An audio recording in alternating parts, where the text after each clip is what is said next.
Administration, 1,820 children reunited after border split. Immigrants from Brazil seeking asylum. Natalia Oliveira da Silva carries her daughter, Sarah, 5, from Havana as they arrive at a Catholic Charities facility, Monday, July 23, 2018, in San Antonio.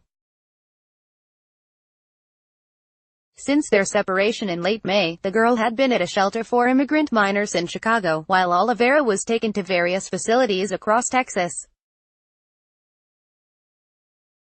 As the government faces a fast-approaching Thursday deadline to reunite hundreds of families, it is shifting the responsibility for their well-being to faith-based groups primarily in Texas and Arizona. AP photo, Eric Gay, San Diego. AP, the Trump administration said Thursday that more than 1,800 children separated at the U.S.-Mexico border have been reunited with parents and sponsors, but hundreds remain apart, signaling a potentially long wait for anguished families. The federal government was under a Thursday deadline to reunify more than 2,500 children separated from their parents under a new immigration policy designed to deter immigrants from coming here illegally. The policy quickly backfired amid global outrage from political and religious leaders and daily headlines about crying children taken from their parents.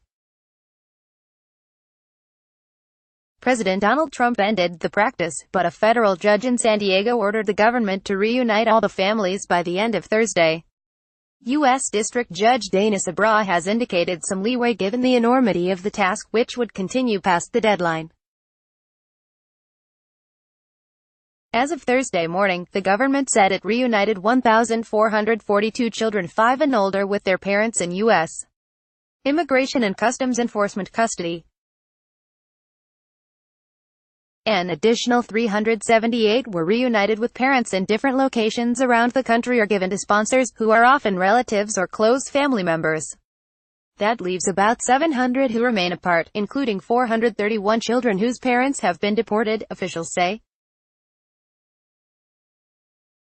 Those reunions take more effort and paperwork as authorities fly children back to Guatemala, El Salvador and Honduras.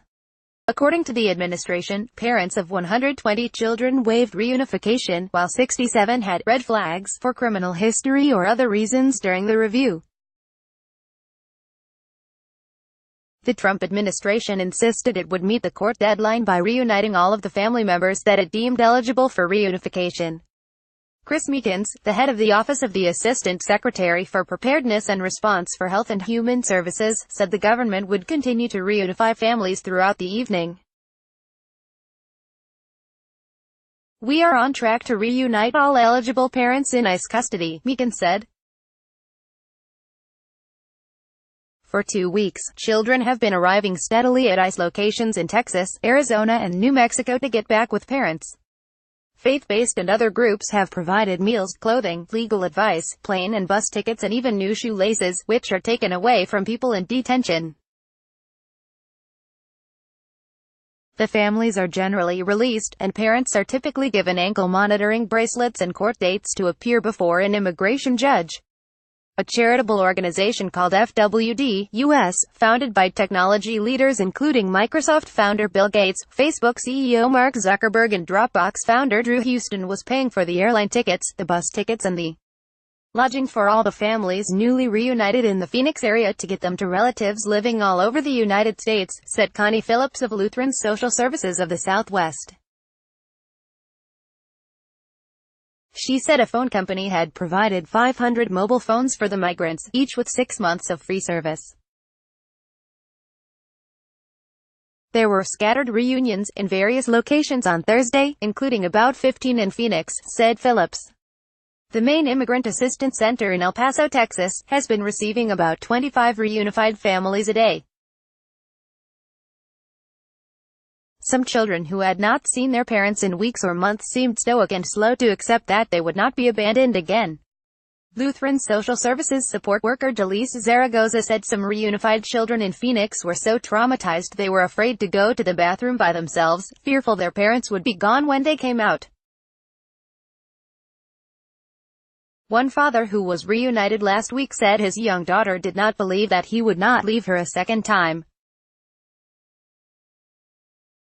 Jose Dolores Munoz, 36, from El Salvador, was reunited with his 7-year-old daughter last Friday, nearly 2 months after they were separated. He said his daughter cries when he leaves the house because she thinks he's not coming back. She is afraid, Munoz said in Spanish. Yesterday I left her crying. She is telling me, "You are not coming back. You are lying. You are leaving me." Lee Gellert, an attorney for the American Civil Liberties Union who represents the separated families, said before the latest figures were announced that the government should not be congratulating itself for meeting its self-defined deadline. The government shouldn't be proud of the work they're doing on reunification, he said. It should just be, "We created this cruel, inhumane policy, now we're trying to fix it in every way we can and make these families whole." Among those who remain apart from their children is Lourdes de Leon of Guatemala. She turned herself in to authorities at the border and was deported on June 7, but her 6-year-old son, Leo, remained in the U.S.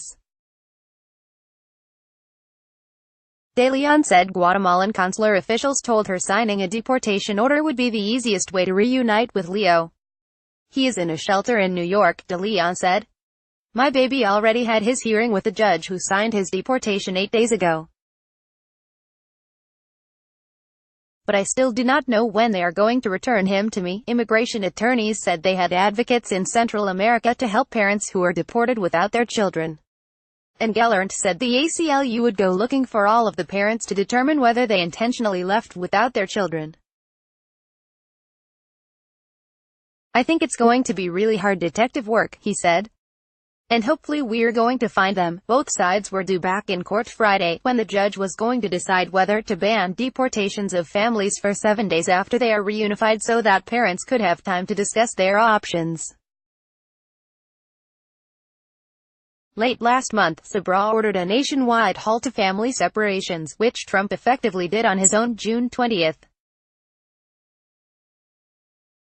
Sabra issued a 14-day deadline to reunite children under 5 with their parents and 30 days for children 5 and older.